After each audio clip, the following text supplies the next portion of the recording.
Monday morning, Mansfield in the morning, and we say good morning to Chris Gibbons. Chris, we've got a fairly quiet week ahead, so it's probably definitely going to be about the markets, especially after the carnage locally last week. Indeed, Jeremy, a very good morning to you. There's no doubt about that. What's the old saying? Sell in May and go away. Well, last week's version went something like sell in May and then sell some more, and then sell some more after that too. JSE all share down 6.2%, the top 40 down 6.4%, and that's in just 4 trading days. So we're now down over 12% from the record high set in early March. How do we compare with, say, the Americas? Well, to some extent, we're just playing catch up. When the bottom was dropping out of their market several weeks ago, we were sitting on the sidelines watching rather smugly. But now we're in the same kind of zone year to date. JSE all share down 7.8%, top 40 down 8.6%. The Dow over in New York down 9.5%.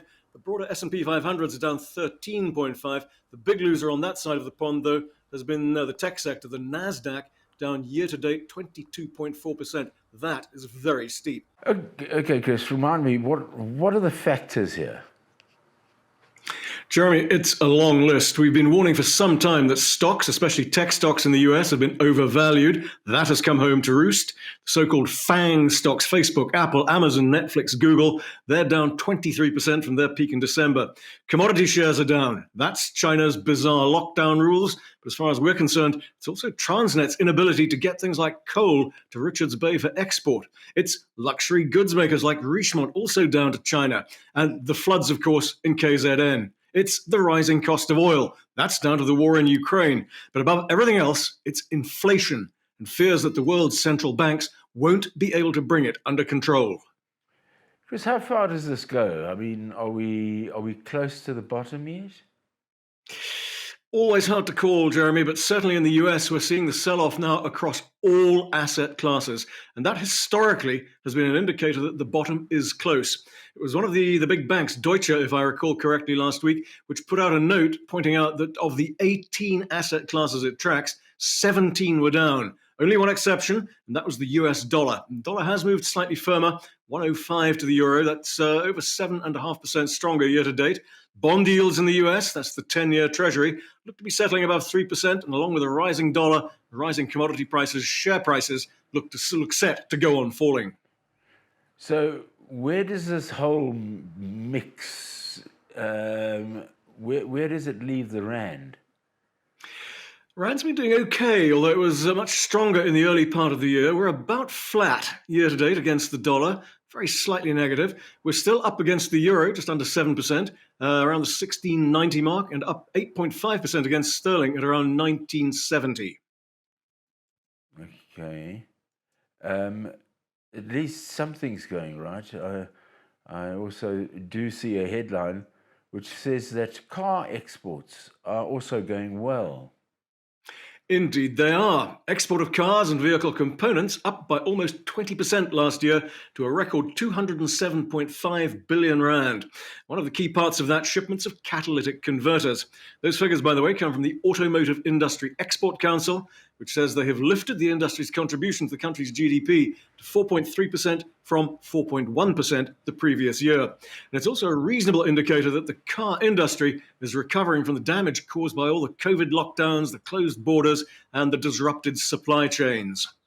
And the subject of vehicles, a new one from mining giant Anglo American, which produces zero emissions. This, Jeremy, is truly amazing. You know, all of the big mining houses have these enormous dump trucks. I call them dump trucks. They're probably formerly known as something else. Giant dump trucks. Well, Anglo American has just unveiled a new one. What makes it different is that it's fueled by hydrogen. In turn, that means it gives off no emissions, absolutely zero.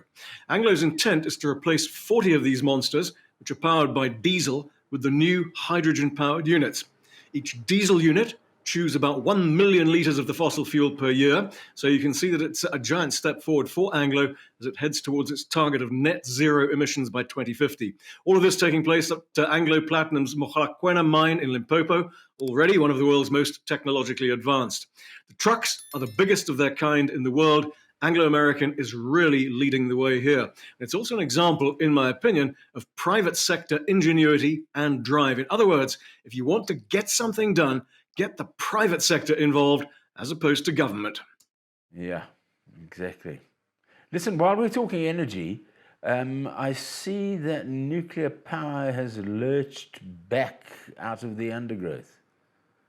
The undergrowth of the Eastern Cape, and in the shape of Minerals and Energy Minister Gwede Mantashe.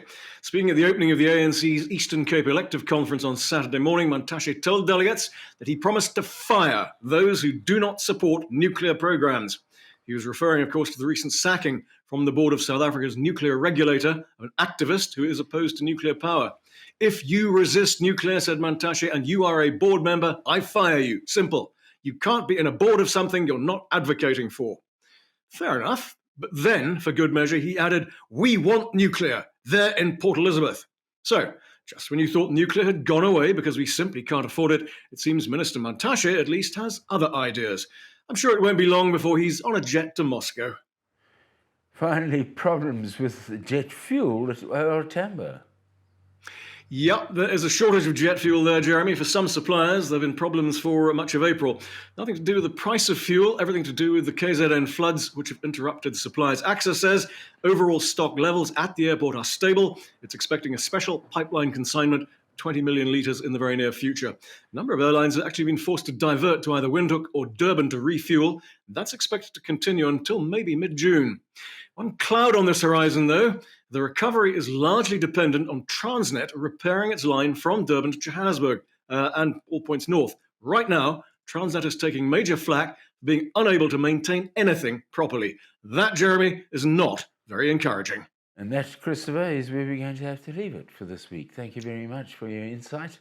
Chris Gibbons, our business consultant here on Mansfield Today. I hope you enjoyed it. If you did, press the subscribe button. Chris will be back, as usual, next Monday. Thank you for watching.